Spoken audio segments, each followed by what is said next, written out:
पूस का महीना था। वो ठंड जो सिर्फ शरीर को नहीं, हिम्मत को भी जमा देती है। बड़गांव की गलियां सुनसान थीं। कच्चे घरों की दीवारों पर नमी जम चुकी थी। कहीं कहीं जलते चूल्हों का धुआं कोहरे में घुलकर आसमान से ज्यादा जमीन पर फैल गया था। दूर कहीं कुत्तों के रोने की आवाज आ रही थी, ऐसी आवाजें जिनका कोई जवाब नहीं होता। माधर शहर से लौट रहा था। कंधे पर फटी हुई शॉल, एक हाथ में टॉर्च और दूसरे में दवाइयों की छोटी सी थैली। उसका छोटा भाई गोपाल 3 दिन से तेज बुखार में था। माँ बार बार कह रही थी, बेटा जल्दी आना, बच्चे की हालत ठीक नहीं लग रही। माधव ने कदम तेज किए, लेकिन कोहरा रास्ता निगल रहा था। टॉर्च की रोशनी 2 कदम आगे जाकर मर जाती थी। हे भगवान, बस घर पहुंचा देना, वो बुदबुदाया। तभी उसके पैर अपने आप रुक गए। लाल नाले के पास कुछ हलचल थी। माधव ने आंखें मिचमिचाकर देखा। कोहरे के बीच 3 साए हिल रहे थे। दिल जोर से धड़कने लगा। वो धीरे से झुककर पास की टूटी दीवार के पीछे छिप गया। अब साफ दिख रहा था। बीच वाला आदमी सरपंच समर सिंह था, गांव का सबसे ताकतवर आदमी, जिसके सामने लोग सिर झुकाकर बात करते थे। उसके साथ 2 गुर्गे थे। वे किसी भारी चीज को घसीट रहे थे। एक गुर्गे ने घबराकर कहा, सर जल्दी कीजिए, बहुत ठंड है। डर क्यों रहा है? कोहरा देख, भगवान भी आज अंधा है। माधव की सांस रुक गई। फिर समर सिंह की धीमी आवाज आई, इसे यहीं फेंक दो। पूस की रात है, ठंड और कोहरा मिलकर गवाही नहीं देंगे। एक गुर्गे ने पूछा, और अगर किसी ने देख लिया तो? समर सिंह हंसा, ठंडी निष्ठुर हंसी। इस गांव में मेरी इजाजत के बिना कोई देखता भी नहीं। माधव ने देखा, वो लोग उस भारी चीज को नाले की ओर धकेल रहे थे, और तभी उसे नाम सुनाई दिया, छवि। माधव के पूरे शरीर में सिहरन दौड़ गई। छवि, गांव की अकेली औरत। पति को गुजरे 5 साल हो चुकी थे। छोटी सी झोपड़ी, थोड़ी सी जमीन, बस यही उसकी दुनिया थी। वही जमीन जिससे सरकार की नई हाईवे सड़क निकलने वाली थी, और वही जमीन जिस पर सरपंच समर सिंह की नजर थी। माधव का दिमाग सुन्न हो गया। वो वहां से हिल भी नहीं पा रहा था। कुछ देर बाद तीनों साए कोहरे में गुम हो गए। माधव दीवार से लगा रहा तब तक जब तक उसके पैरों में जान नहीं लौटी। फिर वो लड़खड़ाते कदमों से घर की ओर बढ़ा।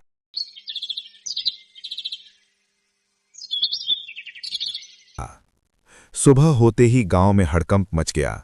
छवि गायब है, रात से कोई पता नहीं। उसकी झोपड़ी खुली पड़ी है। चौपाल पर लोग जमा होने लगे। शकुंतला चाची ने कहा, मैं कहती हूँ ये अच्छा संकेत नहीं है। रामदीन ने हुक्का नीचे रखते हुए जोड़ा, अकेली औरत थी, लेकिन बिना बताए कभी नहीं जाती थी। माधव चुपचाप एक किनारे खड़ा था। उसका दिल तेज धड़क रहा था। तभी शोर चीरता हुआ एक जाना पहचाना स्वर आया। क्या हुआ? इतनी भीड़ क्यों है? समर सिंह, सफेद कुर्ता, कंधे पर शाल, चेहरे पर बनावटी चिंता। सरपंच जी, रामदीन बोला, छवि का कुछ पता नहीं चल रहा। बेचारी, शायद शहर चली गई हो। अकेली औरत थी, डर गई होगी। समर सिंह ने सिर हिलाया। शकुंतला चाची ने दबे स्वर में कहा, डरने वाली तो वो नहीं थी। समर सिंह की नजर उन पर टिक गई। चाची, अफवाह मत फैलाइए। फिर उसने ऊंची आवाज में कहा, अगर दोपहर तक नहीं मिली तो पुलिस को खबर करेंगे, लेकिन कोई बेवजह की बातें नहीं करेगा। उसकी नजर अचानक माधव पर पड़ी। माधव, तू रात को शहर से लौट रहा था ना? हाँ। माधव का गला सूख गया। कुछ देखा? माधव ने सिर झुका लिया। नहीं, कोहरा बहुत था। समर सिंह कुछ पल उसे घूरता रहा, फिर बोला, ठीक है, कुछ याद आए तो बताना। जाते जाते उसने अपने गुर्गे से फुसफुसा कर कहा, नजर रखना इस पर। समर सिंह के जाते ही लोग फिर फुसफुसाने लगे। हल्के ने माधव को पास बुलाया, तू जानता है ना, सड़क छवि की जमीन से निकलेगी। माधव चुप रहा। लच्छू काका बोले, सरपंच महीनों से दबाव डाल रहा था, कम दाम में जमीन चाहता था। और छवि? किसी ने पूछा। लच्छू काका बोले।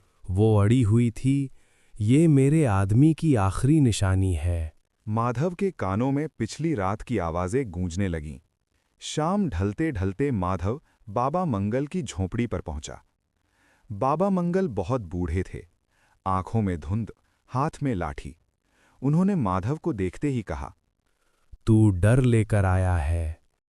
माधव की आवाज कांप रही थी। बाबा, मैंने कुछ देखा है।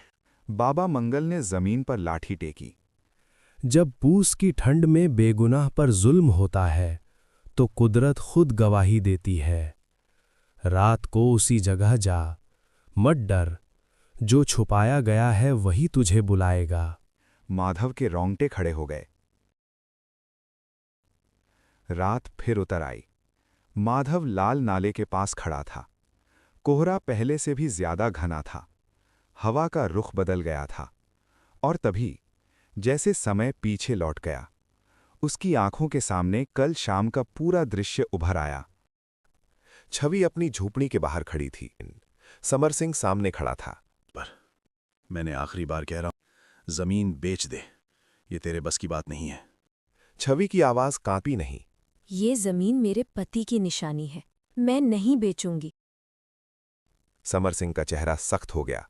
ज्यादा समझदारी दिखाने की जरूरत नहीं है। समझदारी यही है कि जुल्म के आगे झुकूं नहीं। गुर्गे आगे बढ़े। छवि ने पीछे हटने की कोशिश की। हट जाओ मेरे रास्ते से। कोहरे में धक्का मुक्की हुई और फिर सब कुछ अचानक खामोश। माधव वर्तमान में लौट आया। अचानक कोहरे के बीच एक धुंधली आकृति उभरी। छवि। उसका चेहरा शांत था, लेकिन आंखों में गहरी ठंडक। उसने बिना बोले सूखी झाड़ियों की ओर इशारा किया। माधव ने कांपते हाथों से वहां खुदाई की। मिट्टी के नीचे जमीन के कागज और खून से सना रुमाल मिल गया। तभी पीछे से आवाज आई। तो सच मिल ही गया। आवाज सुनते ही माधव की रीढ़ में सिहरन दौड़ गई। वो धीरे धीरे मुड़ा। कोहरे के बीच समर सिंह खड़ा था, उसके पीछे दोनों गुर्गे, आंखों में वही क्रूर आत्मविश्वास। समर सिंह ने जमीन पर पड़े कागजों और रुमाल की ओर देखा, फिर माधव की ओर। उसके चेहरे पर हल्की मुस्कान फैल गई। अकलमंद है तू, वो बोला, लेकिन अकल ज्यादा चल जाए तो जान पर बनाती है। माधव ने कागजों को सीने से लगा लिया। उसकी आवाज कांप रही थी, लेकिन शब्द साफ थे। आपने उसे मारा है, जमीन के लालच में। समर सिंह ने ठंडी हंसी हंसी। मारा नहीं, रास्ते से हटाया। इस दुनिया में वही जिंदा रहता है जो ताकतवर होता है। एक गुर्गा आगे बढ़ा। सर, इसे यहीं खत्म कर देते हैं, कोई नहीं देखेगा। समर सिंह ने हाथ उठाकर उसे रोका। नहीं, पहले इसे समझा लेते हैं। वो माधव के करीब आया। देख, तू गरीब है, तेरे भाई का इलाज चाहिए, मां बूढ़ी है। ये कागज मुझे दे दे और चुपचाप घर चला जा, जिंदगी आराम से कटेगी। माधव की आंखों के सामने गोपाल का पीला चेहरा आ गया। मां की थकी आंखें याद आ गईं, लेकिन फिर छवि का चेहरा, उसकी सधी हुई आवाज। जुल्म के आगे झुकना ही असली हार है। माधव ने सिर उठा। नहीं, अब सच दबेगा नहीं। समर सिंह की आंखों में गुस्सा चमक उठा। उसने पीछे हटते हुए बंदूक निकाली। तो फिर तू भी उसी के पास जाएगा। बंदूक की नली सीधी माधव की ओर थी। माधव ने आंखें बंद कर ली और तभी हवा अचानक ठहर गई। ऐसा लगा जैसे पूरा जंगल सांस रोककर खड़ा हो। कोहरा तेजी से घना होने लगा, इतना कि एक हाथ की दूरी पर भी कुछ दिखना बंद हो गया। गुर्गा घबराकर बोला, सर, ये कोहरा तो। उसकी बात अधूरी रह गई। उसे लगा जैसे किसी ने उसका गला पकड़ लिया हो। वो हवा में हाथ पैर मारने लगा। सर, बचाइए! दूसरा गुर्गा भी चिल्लाने लगा, कोई है, कोई हमें खींच रहा है। समर सिंह पीछे हट गया। उसके हाथ में पकड़ी बंदूक अचानक बर्फ की तरह ठंडी हो गई। उसने दांत भींचते हुए कहा, ये क्या हो रहा है? उसने बंदूक फेंकनी चाहिए, लेकिन उसके हाथ उससे चिपक गए। कोहरे के बीच से एक ठंडी आवाज गूंजी, ताकत जुल्म से नहीं आती। समर सिंह की सांस अटक गई। कोहरे के बीच एक आकृति उभरी, धीरे धीरे साफ होती हुई छवि। उसके चेहरे पर डर नहीं था, बस एक अजीब सी शांति। उसकी आंखों से बर्फ की बूंदें टपक रही थीं, जैसे रात की ठंड खुद रो रही हो। गुर्गे जमीन पर गिर पड़े, उनके होंठ नीले पड़ने लगे। समर सिंह घुटनों के बल बैठ गया। नहीं, उसकी आवाज फट गई। मैंने सिर्फ जमीन चाही थी। छवि की आवाज हवा में फैल गई। तूने जमीन नहीं चाही थी, तूने इंसाफ कुचलना चाहा था। मुझे माफ कर दे। माफी जिंदा लोगों से मांगी जाती है। उसने हाथ उठाया और अचानक कोहरा थम गया। सुबह हुई तो गांव में अजीब सी खामोशी थी। लाल नाले के पास कुछ लोग जमा होने लगे। ये क्या? रामदीन ने कहा। समर सिंह और उसके दोनों गुर्गे जमीन पर पड़े थे, बेसुध। उनके शरीर नीले पड़ चुके थे, जैसे पूरी रात बर्फ में पड़े रहे हों। पास ही छवि की जमीन के कागज और खून से सना रुमाल। किसी ने पुलिस को खबर दी।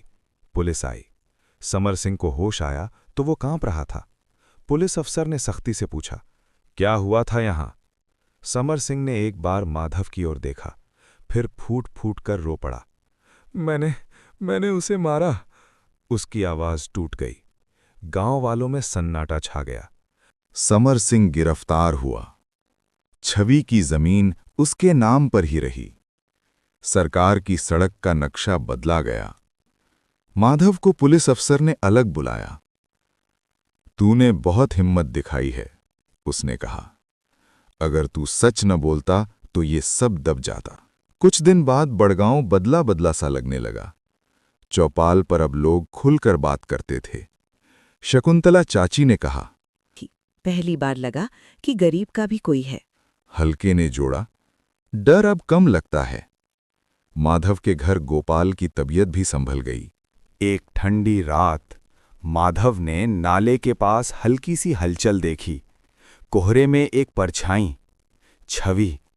वो दूर खड़ी थी। उसने कुछ नहीं कहा, बस सिर झुकाया जैसे धन्यवाद दे रही हो, फिर कोहरे में घुल गई। आज भी बड़गांव में लोग कहते हैं, अगर पूस की ठंडी रातों में किसी गरीब पर जुल्म होने लगे तो लाल नाले के पास कोहरा अचानक घना हो जाता है और उस कोहरे में छवि की रूह सिर्फ डराने नहीं, चेतावनी देने आती है, क्योंकि सच ठंड में भी जमता नहीं।